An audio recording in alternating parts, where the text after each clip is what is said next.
వాళ్ళు అంటే ఓ రేంజ్లో హైటు వెయిట్ మంచిగా పర్ఫెక్ట్గా ఉంటారు కదా వాళ్ళ చిన్నగా కటింగ్ కూడా చేయించుకుంటారు.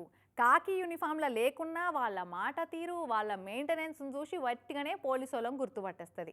అయితే గవేం లేకున్నా బజార్లో కొనుకొచ్చిన ఒక పోలీస్ డ్రెస్ దొడుక్కుంటే సరిపోతుందని ఫీల్ అయినట్టున్నాడు గీ బక్క పైల్వాన్.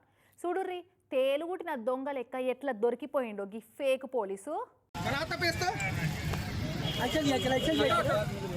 ఊరి వీని ఏషాలో ఖాళీ పోలీస్ డ్రెస్ దొడుకోగానే నిజాం పోలీస్ అయిపోతా అని ఎంత ఈజీగా ఫిక్స్ అయిండో చూడుకి ఉత్తుత్తి పోలీసోడు.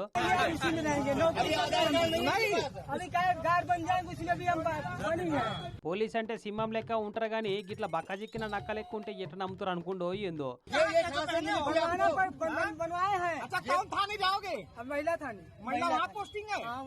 అగా చూడు బోడకోడి లెక్క వాని హెయిర్ స్టైలు, ఆ పిల్లి గడ్డము, కట్టెలకు చుట్టినట్టు లూజ్ ఉన్న ఆ సింగిల్ స్టార్ ఉన్న యూనిఫాము, పోషకాహార లోపం ఉన్న పేషెంట్ లెక్కనే ఉన్నాడులే.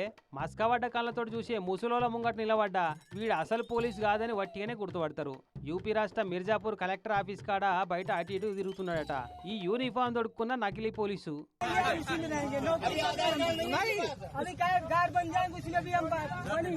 అక్కడి పబ్లిక్ గుర్తుపట్టి అసలు పోలీసులకు చెప్పగానే వచ్చి పాయింట్ పట్టుకొని గుంజుకపోయింది. ఇట్లా వదిలిపెడితే పాయింట్ జరేటట్టు జర గట్టిగా పట్టుకో సారు.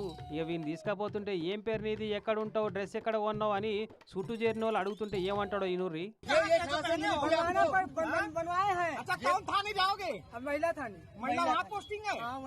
వీని మాట తీరు చూస్తుంటే జర దిమాగ్ సడకాయించినట్టే కొడుతుంది జరంతా. కానీ ఆ లాంగ్వేజ్ ఏంది, ఆ బాడీ ఏంది, ఆ బాడీ లాంగ్వేజ్ ఏంది, ఆ బాడీవే.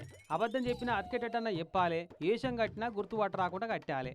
అస్థి పంజరానికి పోలీస్ డ్రెస్ దొడిగిచ్చినట్టుంది నీ ఏషం. చీచి మా పోలీసు వాళ్ళ పరువు తీసినావు కదరా అని స్టేషన్ కి పట్టుకపోయి కేసు రాసి లోపటేసిరట.